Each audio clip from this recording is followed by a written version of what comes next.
Are you tired of the marketing guessing game? Does your website feel more like a digital billboard than a client magnet? If you're nodding along, you're not alone.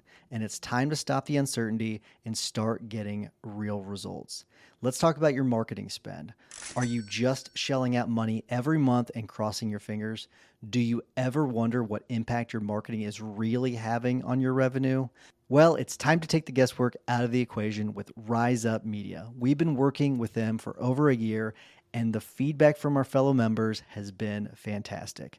Rise Up Media is here to take your marketing to the next level. They'll even perform a full audit of your online presence, giving you the good, the bad, and even let you in on what your competition is up to that you're missing out on. And the best part, there's no obligation, no catch, no pressure. If you decide to work with them, their contracts are month to month. That's right. No long-term commitments tying you down. So what are you waiting for? To learn more about how Rise Up Media can transform your firms, visit riseupmedia.com/maxlaw, and Rise is spelled with a Z. riseupmedia.com/maxlaw. This is Maximum Lawyer with your host, Tyson Mutrux.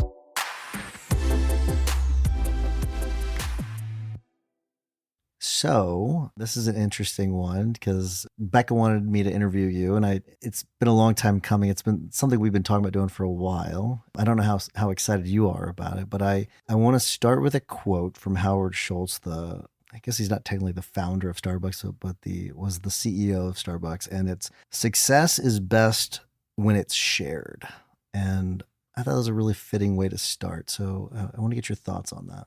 Well, I 1,000% agree. I think that building, creating, just like watching you, I'm going to say your success, because that's kind of what it's been, your career, and then Maximum Lawyer.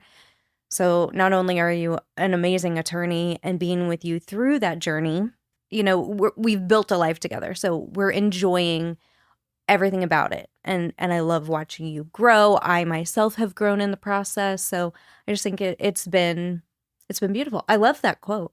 Yeah, I think it's really good. There's a few things there I want to touch on. So the growth I definitely want to get to, because I think in our marriage we've had a ton of growth, quite a bit. And individually we've grown as well. But yeah. I want to hold off on that though. You had made the comment about my success, and I know that you talk about that a lot, and I view it as our success, sure, because it is something we're doing together. But you were very good at journalism. I mean, and you went to the J School at Mizzou, and so you have a journalism degree, and right, you went to school and that's what you wanted to do. I wonder, as our marriage has progressed, as your career has progressed with the firm, I wonder if you ever think about whether or not that's something you would have rather have done. No, 1,000% no. Okay. I think a lot of people go to school and they think that they might want to do one thing, and then they're going to turn around and want to try something else. And I think the whole point of living and experiencing is trial and error. And that was one thing that there were things that fueled me during the day, like the hard deadlines. I was just getting through it. And I think it helped me grow as an independent person. I mean, we weren't married at the time, and I was much younger. And I think I needed that. Talking to people, the communication side of it, I loved it. I did love that. But I can apply that to any aspect of my life.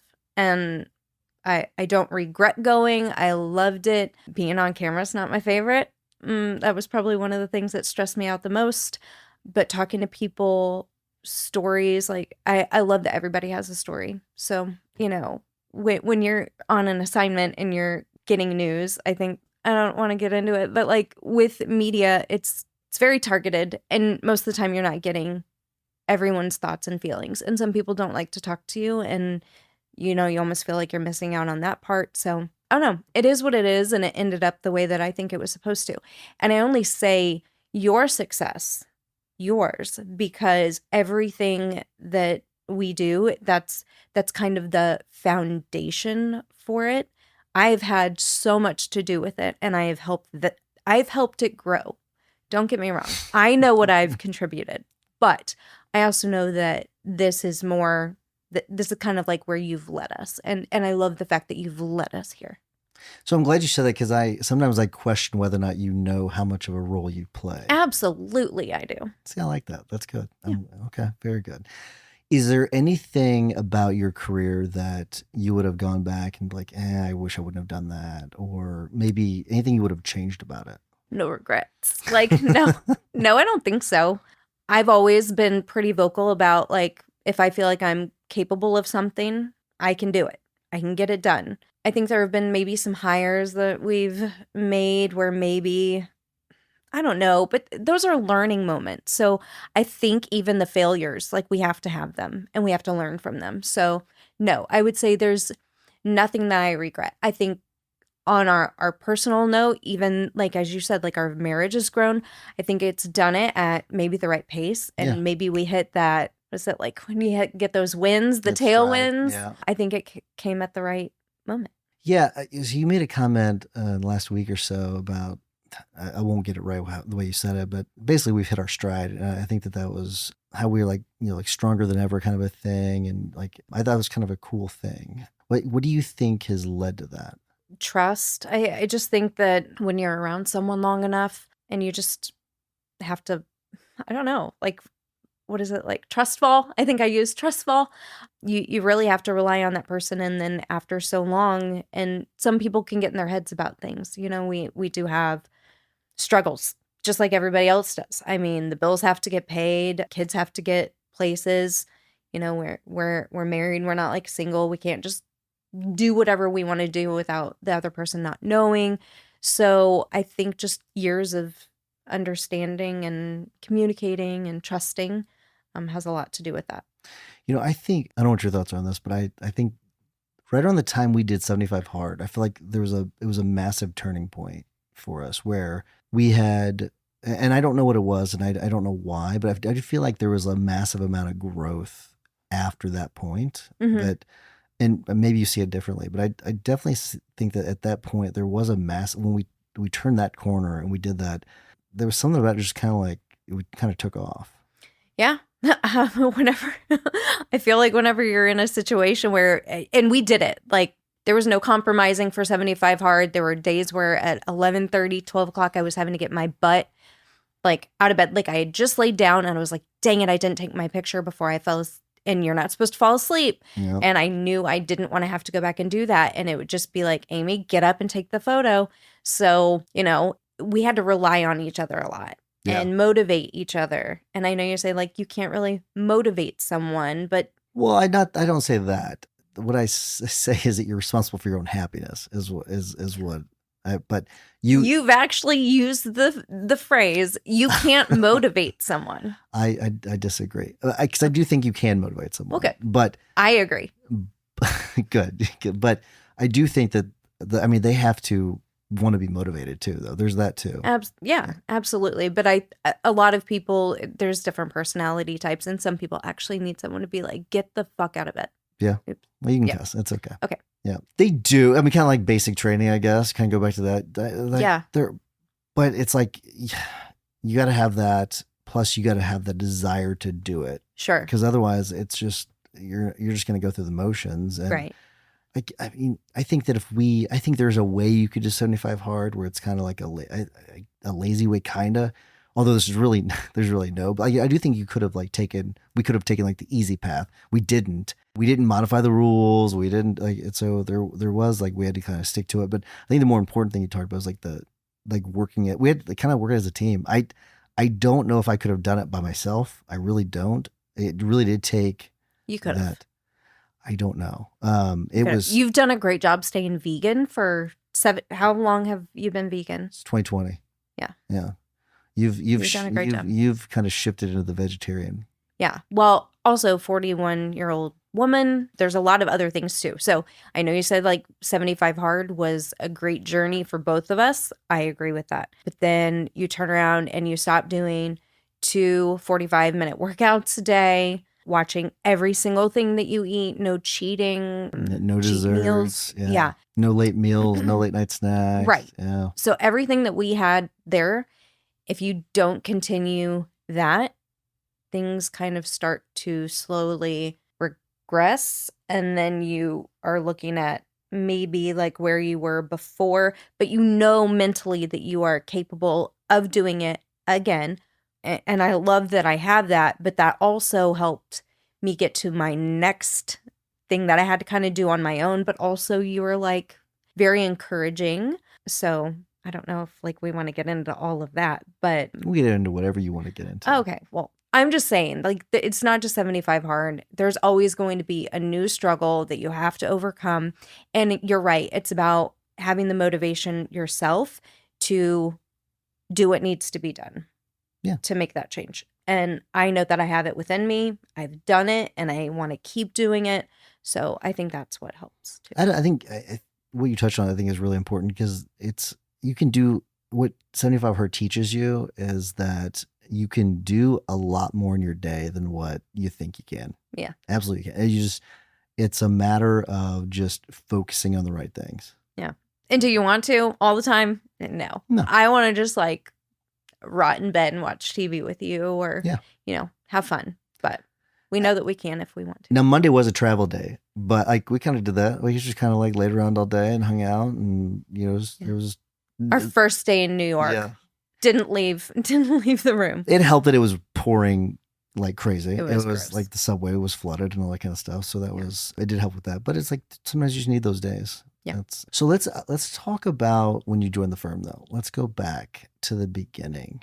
What was that like at the beginning for you? Mm-hmm. I don't think it was okay. It's far different than it is now, but it wasn't different than what I was doing before. Mm-hmm. So I commuted a couple of days a week to St. Louis, and I use this term a lot for myself, like the lone wolf. I was the only one that was in there, like with marketing. You were busy. The rest of the team had their jobs. No one else, I didn't really communicate with anyone else. It was just get in there, get the job done, get our name out there. And again, a lot of trial and error. But so there were some days where I was beating myself up. I didn't feel like I was good enough. And then as the numbers started to kind of come in, I was like, I'm good at this. Like, I'm okay at this.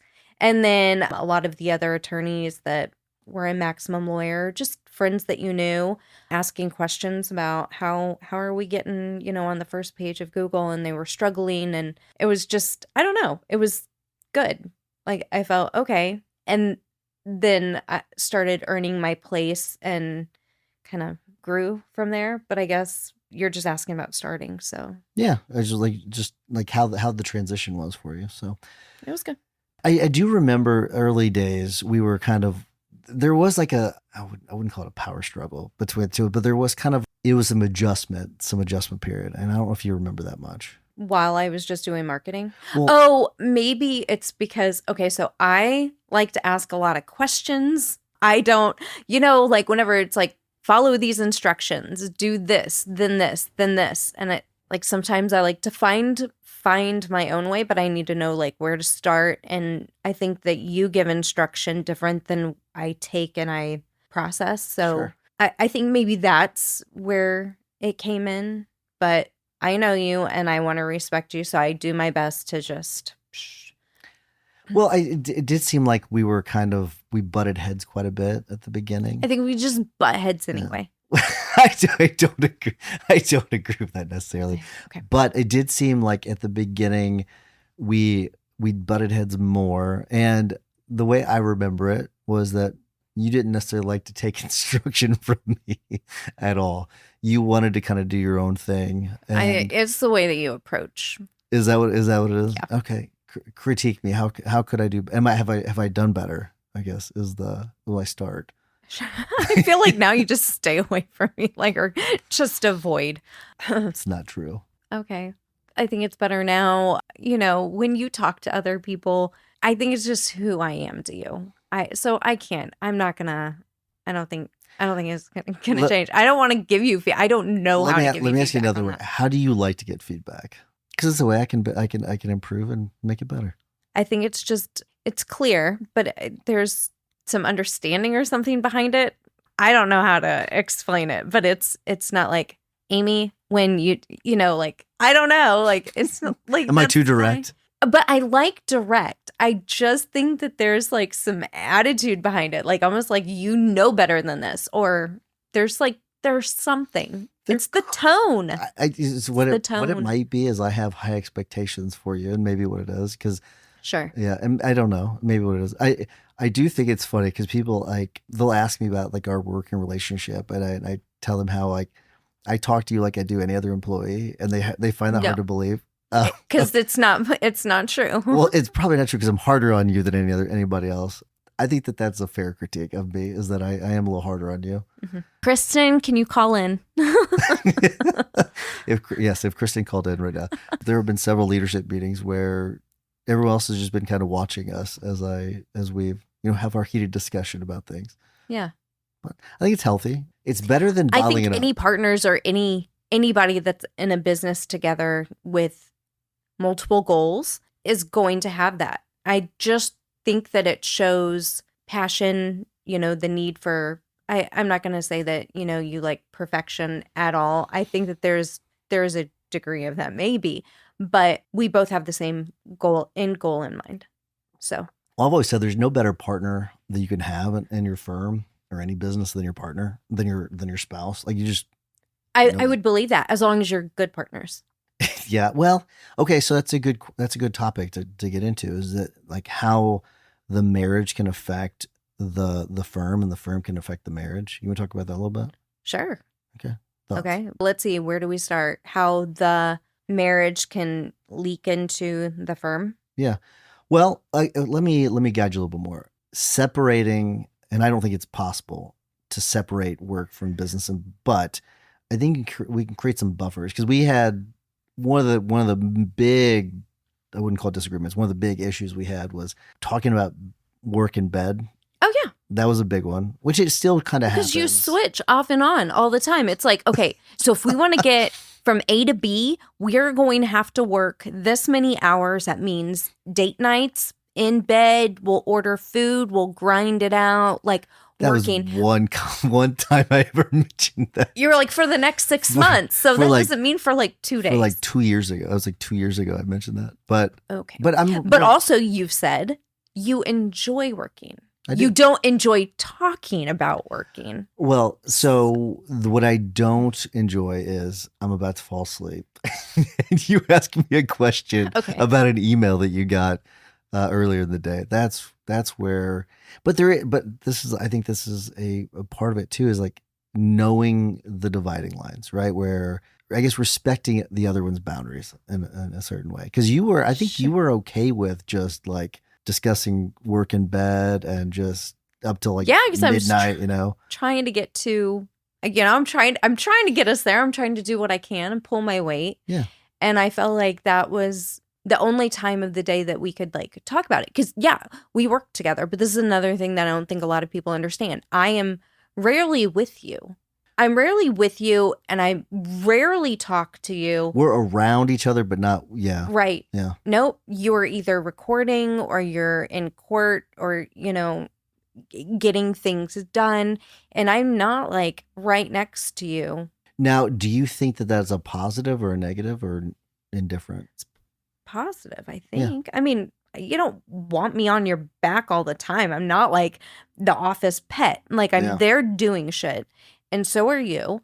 And we have to get our things done. What I do love is if we have breaks and we can play around and we can, talk and maybe have lunch on occasion. That's something else that we don't do a whole lot. But, when we do, we enjoy it. Yeah, like last week, the office was closed on Thursday. So I think on Wednesday we went to lunch together, or maybe we went on Thursday. I don't know, but yeah, we do try to find that time. Like, and we have. Well, let me just ask you, like, what are some other things that you think we do that helps, I guess, keep the communication flowing, but keeps the marriage strong? Oh, you're smiling at me. What? you. Well, I'm talking more like date night, things like that. Oh. Yes, date night. Okay, yes. Mm-hmm. Okay. That's perfect. Okay. We do. Like, so our weekly, date night, and it's usually set, so it's not like spur of the moment thing, which, me, I kind of like surprises a little bit like that. But and we mix in things like that. We too. do. Yeah. We do. But this will force us, like, and the kids need routine. So they also know Thursday's date night. Mom and dad are going to go do whatever. And then we'll be back later. So it just gives us time to like talk and communicate, eat food that maybe our kids don't want to eat, drive around, just, I don't know. Yeah. There was, it's interesting you say that because a couple weeks ago we had to move date night to Friday because it's usually on Thursdays. And they're even like, well, date night's on Thursday. And we're like, well, it's like, it's kind of like they just know that Thursday's date night and that's what we're doing. I do remember even back in 2020 when everything got shut down, we made sandwiches and we went down by the river. Yeah. And that was kind of cool. Yeah. Ate in the bed of the truck. Yep. Yeah. No, like, so like it is like we started that. I remember someone at the first Max Law Con had recommended that, where everyone had stood up and they had like gave like one recommendation or something like that, or one tip. And that's where that had initially come from. And so since 2016 or 17, whenever we had the first conference, we've been doing it ever since. Yeah. Yeah. Well, and I'll say that's another thing. It's not one of those things that's easy to keep up with, too. What do You mean? have times like days, whatever, where it's just maybe I don't want to do it. Maybe I don't want to. But then you end up, you just do it anyway. And, you know, you're there, you're in it together. Again, I think it's trust and communication and just, I mean, that gives you a little bit of a window of an opportunity to like talk about whatever's bothering you. Yeah. Yeah. All right. So let's shift gears a little bit and Okay. talk a little bit about, I guess, the future. And I wonder what, if you could achieve one thing with the firm in the next 10 years. And I know that's kind of a big ask. And you could go, 3 to 5 years if you want, but in the next 10 years, if you could achieve one thing, what do you think it would be? Okay, so I love our team and I love watching them grow. I mean, we have people coming in within their first year and they're like getting unsung legal hero awards. I would say that I want everybody on the team to feel successful in some way and to be out in the community. I think empowering them to all do something like that. I don't know if that's my biggest one, but it's definitely coming to my mind right now. Also, having someone there that can not replace you, but I just think that you do so much for the firm and you wear so many hats. I mean, I know I do too, but maybe having someone that's like you that can take over the things that you don't want to do, helping find that person. I feel like I should be offended by that, but I'm not. I'm just You teasing. shouldn't be. You have like 200 hats that you just flip off and on, and it's amazing watching you do it. It gives me anxiety watching you, but you're just so good at it. I don't know how you're so good at it. Quincy had said something like that last week, and I said it's just because we have a great team, which is I want to shift to because of that. Because I think we have a fantastic team. We do. And that's because of you and Kristen. You and Kristen have put together a fantastic team. You all are, the two of you are the ones that vet everyone that comes through, and you've done a really, really remarkable job. So I wonder let's start with like some of the things that you look for whenever a candidate comes through, and like let's just start with that because I want to get to like maybe some of the red flags too. But Sure. What are like some of the things you're like, okay, this is someone that we would definitely want to consider? I like to think a little outside of the box because I think if we're looking for a mold of someone, it's a little hard to see things that they might be able to bring to the table.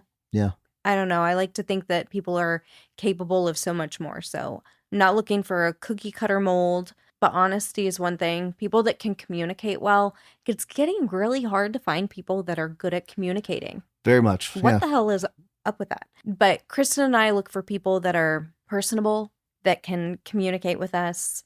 And from there, it's just like, of course we have that little quiz that they have to take and, pass it. They have to have a brain, right? So, yeah. But I think overall, good conversation. Yeah, good conversation where they're attentive in our interviews because, we have multiple stages of our interview process and Kristen gets them first. So I feel like by the time that they get to me, she's already like, she has a feeling like, okay, well, this could be good or I don't know. But I usually get the feel of how she It's kind of like how she's thinking the person's going to do. So I like to go in kind of knowing that. I know you don't, but I do, because then I can look for other things. So where it's like the negative, like you're focused on the negative. I want to focus on everything but that to see what else I can find. So I think you think that, but it's because sometimes what I'll do is in the interview, because by the time they've gotten to the last interview, they've been through several steps. And so I'm definitely not focused on the negative, but sometimes I'll zero in on something where I think it could be a massive red flag for us. Yeah. And so I'm trying to vet, I'm picking at it. Yeah. Like for example, the interview we did a couple weeks ago where it uncovered something that I think would have been a really bad thing for the firm. Sure. Or it would have been a really bad candidate for the firm that had not come up yet. And so sometimes what I'll do is I'll kind of pull back the onion a little bit. And I do that by like oddball questions. Like I'll throw some really oddball questions out there to sort of get them comfortable enough to open up even more. And the two of you already asked really good questions that open them up quite a bit. And like one of the things you will always ask in the last interview is like, or the what makes you a nerd or a weirdo kind of a thing, which goes back to one of the Max Law cons where I talk about nerds and weirdos, which, side note, what are you? Clearly you're go ahead. No, you're a weirdo. We know you're a weirdo. weirdo. Yeah, absolutely. I'm a weirdo. It's fantastic. No, but like that's so funny you said, because you were talking about like you're looking at those other things like outside the box, and like we've found a lot of very valuable people by doing that and not looking for the cookie cutter. Yeah. Personality types is another thing that I've I went down that rabbit hole. I learned a lot. There are a lot of different tests that people can take that, you're looking at different roles in our firm that require different personality types. Sure. 1,000%. So, and then another thing is moving someone that's been in a role to something else. They still have that same personality type. Maybe they're not going to fit in the other one. So there's a lot of trial and error here, but I think for certain that is something that I look at all the time. I thought it really interesting whenever I went back and analyzed all the case manager scores, and like they all had like a certain number within like a 1 or 2 range. It was for the Colby scores. Mm-hmm. I know that you like, because Carrie did the Enneagram training, which I thought was really fun. All of it. So Carrie she's really into all that kind of stuff. Mm-hmm. And she did Enneagram. And there's another, I thought she did another one too, but she really dug deep on the Enneagram, which I thought was really fascinating because she understands it so deeply. She does. But did she say, I think that she went to like their school, or she learned. Something like she that. Did, yeah. So she really did. And I wonder what's your favorite do you like Colby more? Do you like the Enneagram more? I like to use them both. Yeah. That's the thing. I don't think that you can just necessarily have one over the other. I think that you have to kind of look at maybe the overall big picture. And here's the thing. If you don't believe that stuff is like real, then all I say is look at the highs and look at the lows of the personality types, because that is probably what you're going to be dealing with if someone's really struggling, or if you notice that they are doing very well for themselves, and how to like keep them there, what they need to stay there, and then the signs of when things start to decline. Mm-hmm. So a lot of people are like, yeah, I don't believe that. I think Kashif is one. He's just like, no, it's not real. You can't just generalize people like that. I'm like, but there's a reason for this. And Kashif there's a scope. He's very black and white. There's no gray Sure. area with Kashif.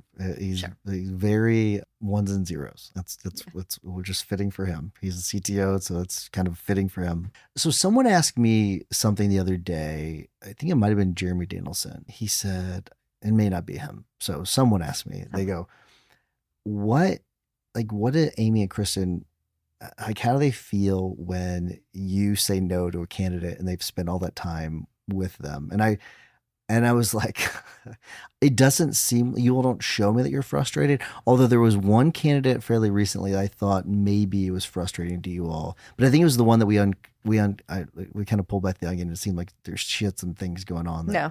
There's not been a time, and usually you don't veto someone, right? You don't. You're like, let me think on it. And then we may never get an answer from you. So we just have to act on it. But I mean, you found Kristen. Yeah. You found her. Yeah. You hired me. Yeah. I think you're really good at that. I think whenever you have like a million other things going on, it's hard for you to like focus on it. So you've given that to us. And I think that we've done a good job. However, there's no frustration to be had. You're not spiteful about it. I mean, you have a very good personality. So I don't think that there's ever been a time that Kristen or I have ever been upset. Yeah, I think and I guess I don't want to I think we're just like upset at the process because Yeah. it's really hard to find good people. That Yeah. has nothing to do with you. Yeah. And I won't mention which one it was, but like there are some where like I will just say, hey, I don't know. I'm gonna let you all make the decision on this because sometimes I just don't have a good read. And Mhm. that's why I do sometimes dig in so deep with some of these. And like I'll go in, one of my favorite things to do is go and actually read their resume. Imagine that. And then go and pick at pieces of the resume that they put in there.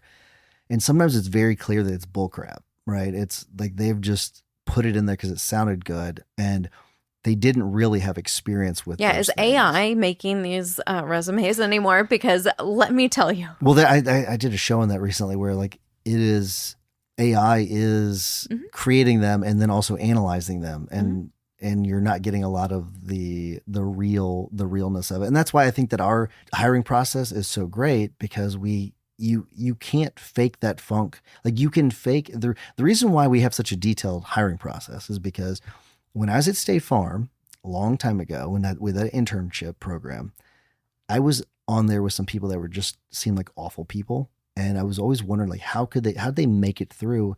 And when you think of like the standard hiring process for most companies, Mhm. let alone firms, like that's a big company. It was, you apply, you fill out a little bit of information, you do a job interview, and they hire you based on basically a job interview. Because really what They just want the help. Just please Yeah. come help us. and it's like Yeah. a job interview is just not enough. Like think about like they can like you all are analyzing the consistency of what they have told you all after now 4 interactions at least with them. And one of the things that you and Kristen will say, well, let's go back and look at our emails with them and see what they because you can learn a lot. Yeah, Kristen's really good at that too. Yeah. And she gets in her head so much about it. Why? How long did it take them to reply to the email? Like all of this stuff where, me, I'm like from day to day, like doing all this stuff, but like she keeps track of all of that. Yeah. How fast are they on it? And I'm like, hopefully we hear back. And then also the detailed notes like she'll take on the reference interviews as well, where she'll mention those, and whenever we have our little powwow afterwards, she'll actually make or sometimes she'll be like, well, let me go back and look at my notes on this because she'll have like detailed notes, which is really good too. Right. Well, it's so like it's not a typical hiring process. So I think a lot of people that are in the market for jobs, and I can't tell you the last time I've interviewed, I can only imagine how hard it would be. But they are coming into this, probably applying to multiple places. And then they're like, golly, these people have me jumping through hoops. So half the time, I think that they're just trying to find like the references, and then we have them schedule the call. Yeah. Right? That's the part that throws a lot of people off. They're like, I gave you the names. Why am I doing this? Right. So that could take a while. It's not normal. But if they're motivated, and a lot of people that do the first interview, actually, no. So the phone interview with Kristen and then the first interview, Zoom, Skype, whatever, with Kristen and myself, that's usually when they're like, I think this is where I want to be. So I'm going to do that. So at least that comes after. Yeah. So a lot of times I hear people say, well, that's just too long. Your process takes too long. I wonder what your thoughts are to that. I mean, it's either that or hire the wrong person and then have to go down that. I mean, chances are, even if we go through this process, it's not perfect. Yeah. I mean, it's not. We still have people that kind of slide through that probably should not be here. If we didn't do this, I can only imagine how much higher the turnover would be. Yeah. What are some of the pet peeves that you have when at the beginning of the hiring process, or I guess maybe even throughout, where you're like, Yeah, no, not gonna work. I wonder No what. call, no shows. Oh, definitely that. Yeah. For sure. The other ones, I get really turned off with how people get on their cameras. Okay. So bad. Let's hear Like, it. if it is, like, we didn't take time to think about the background, you get either they're trying to hide something behind them where their face is so far up on the camera, it's like you're looking up or up their nostrils or like something else. We had some weird ones, but that's just something that sticks out. I don't know, maybe that it shouldn't matter so much, but I'm like, would you want a client seeing you like that? Like, take a little bit of time to think about it. I mean, I think it's. I don't know. I think that it's smart. Like the appearance, how you like. But what's interesting is to me is like no one dresses up anymore. No, they do. Oh, They okay. do. Okay. Actually, our newest hire, your new executive assistant, every interview she did. Yeah. I was like, girl, like, let your neck breathe. But she felt good. I mean, she got on there and that's how she wanted to dress. I think, what was that saying? Like, dress for the job you want, not the Yeah. job you have. And I'm like over here in my sweats and stuff. I'm like, I got the job I want. But like for that, like it's still true for that younger generation. And I also like to feel good in clothes. Don't get me wrong. Like if I was interviewing, I would know how to dress. I would know how to dress. And some people, t-shirt, shorts for an executive Yeah. assistant position or anything for a law firm. I still think that you should try. Yeah. I mean, we like to be comfortable, but we're wanting to make a good impression and show how much we can dress ourselves up if we had to appear or do something like that. Like, there's a time and place for being casual, and usually an interview to get a job is not one. Something about that position makes people want to go to law school. It's working under you. I mean, it's it's really like, I think some people, they're like, okay, law, let me take that position, just see how it goes. And then a couple months later, it's like getting pregnant. You work around you, but no, like they just want more, and they see how much fun it is, and maybe not stereotypical of what maybe they see on TV. You make it look like it's a life, like a lifestyle that is attainable. If our new one goes to law school, I'm gonna lose my mind. It would be 3 in a row. She just had a baby, so Well, I don't know. we'll see. I know that we're hopefully because the last 2 have been fantastic, and we just hopefully like I hated losing both of them. And Jacqueline, she stayed with the firm as an intern, and then Morgan, I'm sure at some point she'll stay with the firm as an intern or come back to the firm as an intern. Although I told Jacqueline not to work her first year, but she did it anyways. Yeah. So I would not recommend it. But anyways, so we transitioned, like we're going to stay on hiring for a second. Like we did the whole top grading thing, and we completely changed the dynamic of our firm. And I wonder what do you think was like, if there's like one thing to point to, like what changed the culture the most? Because I feel like our culture is so fantastic. At the time, I wasn't so happy with the culture. So I wonder what your thoughts are. Like what's like the one thing you think you could point to that led to such a fantastic culture that we have?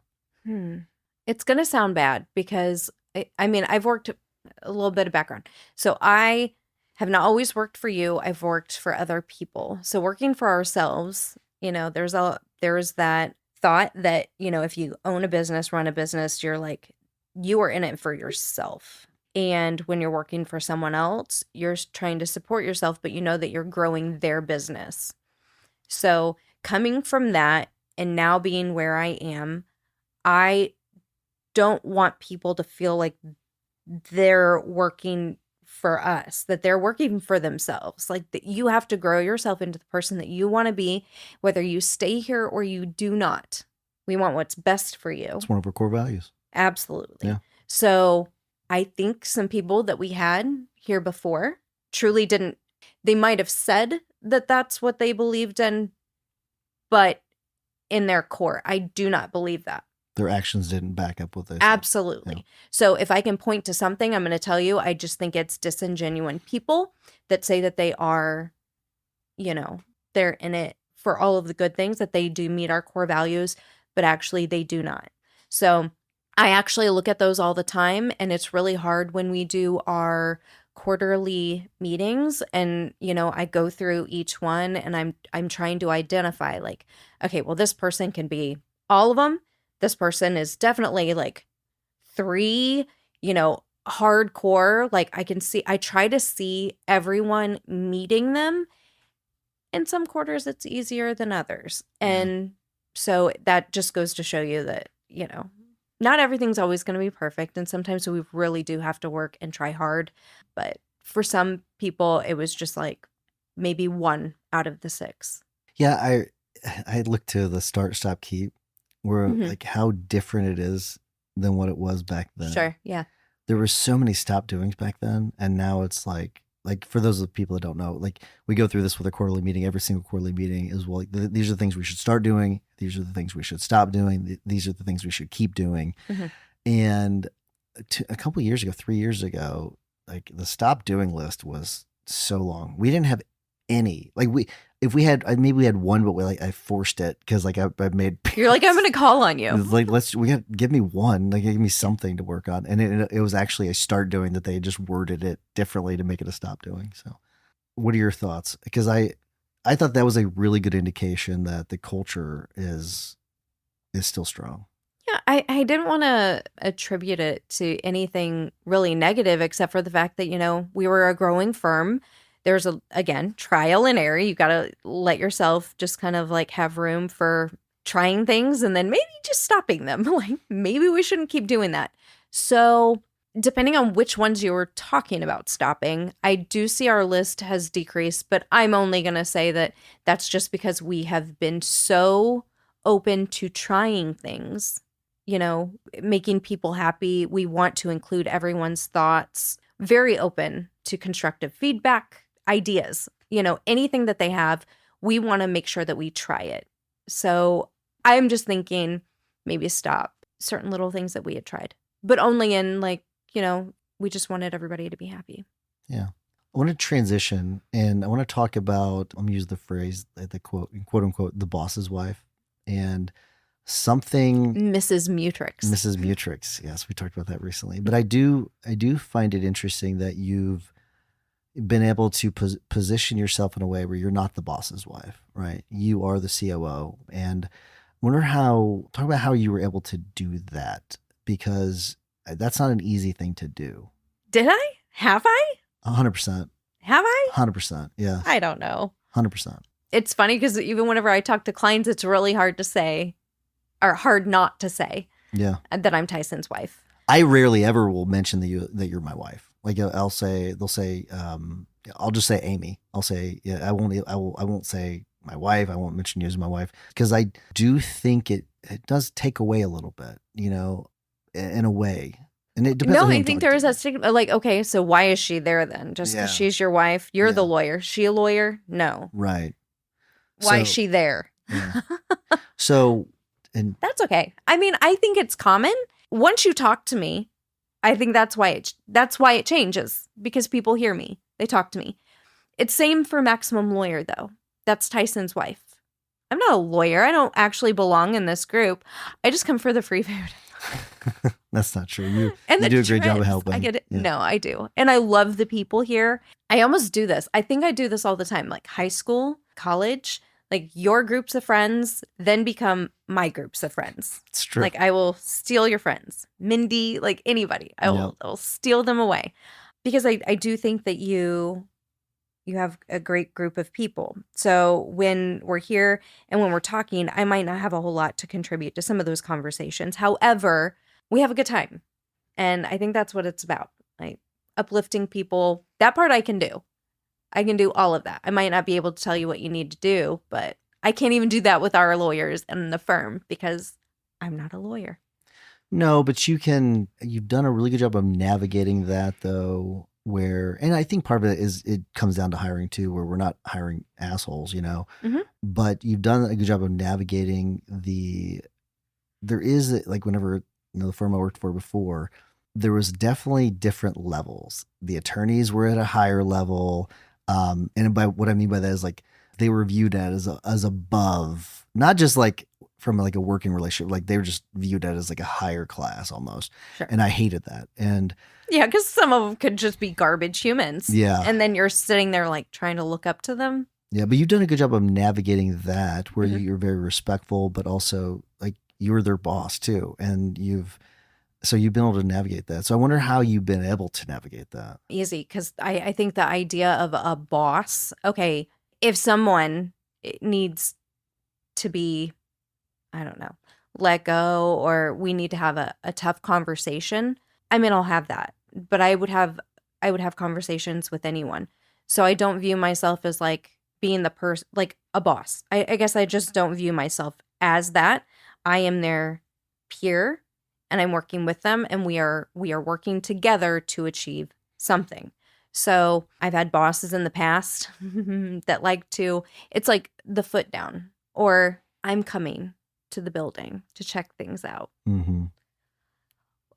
What is that, like ruling by fear? Like that is shit.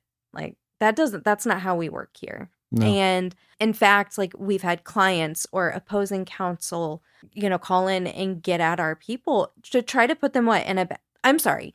I need this person to be productive for a full day. And if you're going to come in here and mess with them, it's a no. It's a no for me every time. And so I think having my people's back, like I want to be that person. I don't want anyone to be afraid of me. I actually probably do need to work on ways that I can set more expectations for them. Of course, I want them to grow. They know that. But maybe there's more growth that I can do on myself. I know that. Well, you don't have to rule by fear as long as you have like that open environment. You have accountability. You're using the job scorecards and the KPIs, and everyone's kind of focusing on everything. That is because everyone knows what the game is. Everyone that I think that's part of it, like being open and honest about things. Then you don't have to rule by fear, because that it's not going to do any good, because No. they already know whether or not they're achieving what they're supposed to be achieving or not, because you've been talking about it already. Sure. So you're not just like dropping the hammer, which I do find interesting. Is like if the people that call in and act that way, if they knew like behind the scenes, like we're just kind of like whatever, like or what I also find it interesting is like you call them out on it and they immediately apologize. Well, no, you need to call them back and apologize to them. Yeah. No. You didn't just yell at me for 30 minutes. You yelled at Tell them I'm sorry. else. No. You're gonna call them and tell them that you're sorry. I know, right? But then, like, is that ruling by fear? Like, I don't care. We had I can't remember. I obviously can't mention the client's name, but I can't remember who it was. I'm just like, I just want to let you know. I want to express that I don't feel like what you did was appropriate. Yeah, that's not how we talk to our people here. So I'm not going to go make them apologize. I'm not a parent. If they want to do the right thing, they're going to do the right thing. I'm going to let them know my thoughts on it. Yeah. Just like I would anybody. But that's not ruling by fear. And and I don't agree with any context of like ruling by fear. Yeah. There is, it's interesting sometimes the clients that can be the most difficult, how when you kind of put your foot down, it's almost like they needed that. And then like the one client I'm thinking of off the top of my head, I obviously can't mention his name. I think I know who you're talking about. But like, he's like one of our biggest advocates now, like we had to like kind of like have that firm conversation with him. And now he's like, he loves us. And sometimes you just kind of have to put your foot down and like stand up for your team, but then also like just stand up to the bully. Mm-hmm. Well, like the days of Amazon and customer service with Disney and all these people, they're just like, no, if they can raise one complaint, they're getting something going their way. And it's almost like I think it's like a game for people. They're like, let's see how far I can push this, because I want my phone call. I want this. I want that. And I think that they will do it, maybe not because they're unhappy, but just because they want to see what more they can get. And if you let them know that's not this, we're not that. So, I mean, we're working with courts, we're working with, opposing counsel. There's multiple parties involved here. This isn't like you get to call me and you get to do this like every time. So the open conversation with them is humanizing the experience that they're having, so they know there are other people here we're not robots. We're not computers. Like, we're people. Mm-hmm. So That's a great point. I think letting them know and actually talking about it. A lot of people, they're going to keep going until someone actually says that. And I think so many of us are getting frustrated by being treated that way. And then we just keep getting treated that way instead of saying, hold on, wait, Yeah. don't go off of a script. If I called someone else and I started ranting, they're going to go off of a script. I'm sorry, Amy. I'm doing everything that I can here. And unfortunately, it's just very robotic. Yeah. Something I've noticed about you since we've gotten married, but then also since joining the firm, is you're changing your mindset. And I wonder if, like, what habits or routines that maybe you've added, or what shifted your you have much more of a positive mindset, more of a growth mindset. And I wonder what shifted and what's led to that, and if there's anything you do on a regular basis to make sure that you remain positive. There's probably a lot, but I think growth for people should last a lifetime. I don't think that we should ever stop. So each little stage of my mindset growth and remaining positive has to do with, kids getting to a certain age. I mean, I was a very anxious, early mom. I was 28 when we had our first. Isn't very young, but I guess it's young to people that are having kids now. And so I was just going through all these different stages of my life very early on, and I didn't quite know what to do. We lived in St. Louis. We didn't live around family, and I've never been a gym person. I never found anything for myself. It was just the family and just going day to day, just doing what I needed to do. So I don't want to say it was mundane, but that's usually what it is, right? You wake up, you eat, you do your work, you pick up the kids, and there's nothing spontaneous in there. And to get out, to see things, adventuring, of course, going with you, Maximum Lawyer, Taekwondo was another thing that gave me a little bit of an outlet, kind of like a gym, but it gave me a goal to work toward, which has been really fun. Also empowering myself, knowing how well I can do there. Competing was probably an element of it that really sparked that, because I was doing pretty good there. Well, for people that don't know, you're a black belt in Taekwondo. I'm going for my second degree. Second degree, right? Which is awesome. And you've competed. You've gotten lots of first place, lots of second place, mostly first place. And I got a first place district, which that's 3 states that compete together. And I took it for, what was it, for my forms? And you got robbed on the other one. Well, weapons and sparring. Yeah. All of them. And sparring, I mean, that's physical contact. And I'm a pretty small person. You're the smallest one out of all of them. Yeah. Yeah. And you're dealing with these ladies that have long legs that you're 7 feet tall. Yeah.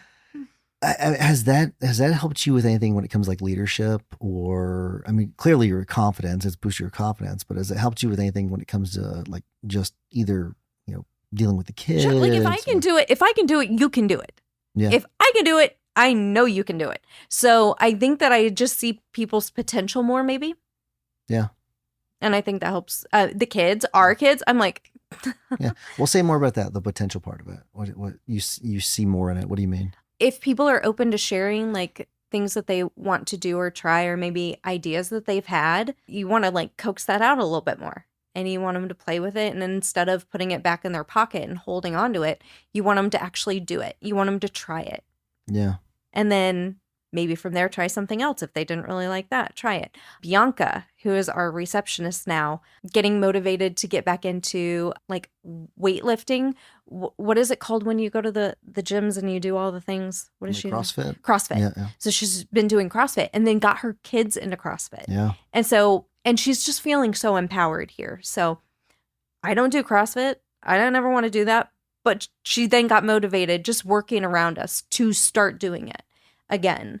And I think that she used to do it, maybe. But her kids, involving them. I thought it was beautiful. Because I do ours with the kids. Mm-hmm. And then once they all bowed out, I was I'm not stopping. I mean, I want to keep doing it, but it was discouraging. I'm like, okay, well, maybe they look at me and like it's not motivating to them, or they don't really look up to me because they don't want to do it and I'm still over here doing it. But guess what? They joined back in and they're doing it again. So it has nothing to do with me. Like their journey doesn't, but if they want to do something and it makes them happy, then I am like, get it. You Well, should. like their schedules were so insane. And like, Emma got her black belt, Jackson got his black belt. So Emma, Jackson stayed with it. Emma she had to take a break. She joined. It was understandable. She's doing jujitsu with me, and so she likes that too. But she's doing taekwondo. She's already a badass. She's gonna be in more than one. Then Hudson boomerang back. So his friend wasn't in the class. I'm not taking any credit there. Yeah, but he just wanted a friend. Yeah, but he's back in it, so that's pretty good. But how do you help coax that out of employees though, where you're trying to get them to kind of open up and kind of achieve more? Okay. Being interested in their happiness. That's all it is. Carrie, like, does she absolutely love this? Is this her passion job? She's good at it. I think that she loves the people. She loves us, but her passion is cooking. Well, they finally built that pizza oven. Yeah. It was just like, I need pictures, girl. Show me the progress. We want to see every step of it, get it there. And now her and her husband have these cool little pizza boxes that they made, personalized ones that they deliver pizzas to her neighbors. So it's like she's able to do something that makes her happy outside of work. And she has people that are cheering her on and want the best. Moving. She wanted to move to... I probably shouldn't say locations, but she moved halfway across the country and is living in her dream place with her pizza oven. Yeah. It's great. It's great. So I just say, like, communicating. It all boils down to communicating with our people, knowing what they want, what drives them, and encouraging them to keep going. Yeah. One of the coolest things that I've seen since we've been running the firm together is when she posted about getting the house where they live now, and like how she was so thankful for the firm, how she's able to do it because of the firm. And I was like, it's such a cool thing to be able to see that and kind of see people grow together. It's a pretty awesome. It's gonna make you feel pretty good. You don't have to find a new job. Like, you don't have to stress and worry about that because you've created a place where we can work remotely. We can work from anywhere, which means that we can hire the best people no matter where they're located. So I love that. They appreciate that.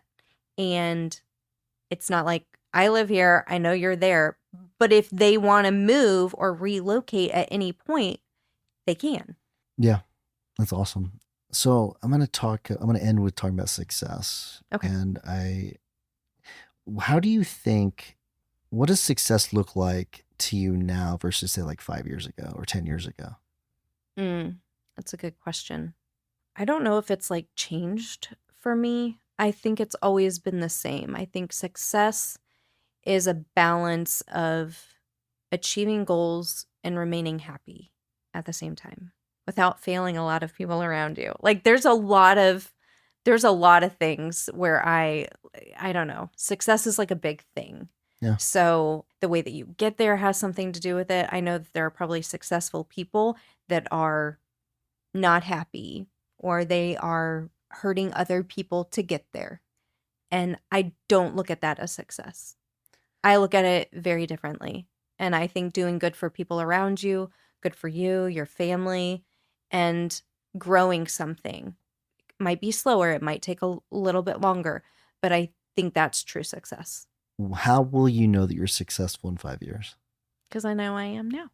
Well, but if you're going to look at one thing in 5 years, how will you know that you're successful then? Oh, that's a good question. Not being stoned on the streets, homeless. Yeah. I would say that we're still married. Well, you don't have to worry about that. And then I don't know how I would rate it. There's like so many things. I would love to say that, the people in our firm are still here. I would say that they're happy. The people that have helped us build what we're building are still happy, whether they're with us or somewhere else. Very good. You made it through. That's it. That's all I got for I you. survived. Yeah, thanks for doing it.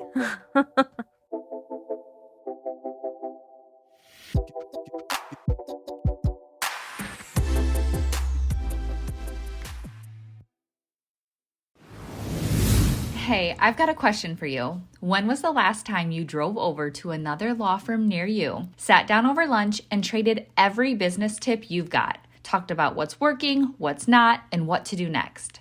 No? See, that's what Max Law Con is for. It's real conversations with law firm owners who are actually doing this, building, leading, scaling, and willing to share what's working right now. You could keep doing it alone, but let's be honest, it's slower, harder, and way more expensive than getting in the room and shortcutting the learning curve. As of this recording, we've got 20 seats left to this year's event. Skip the guesswork, go to maxlawcon.com and grab your ticket before they're gone.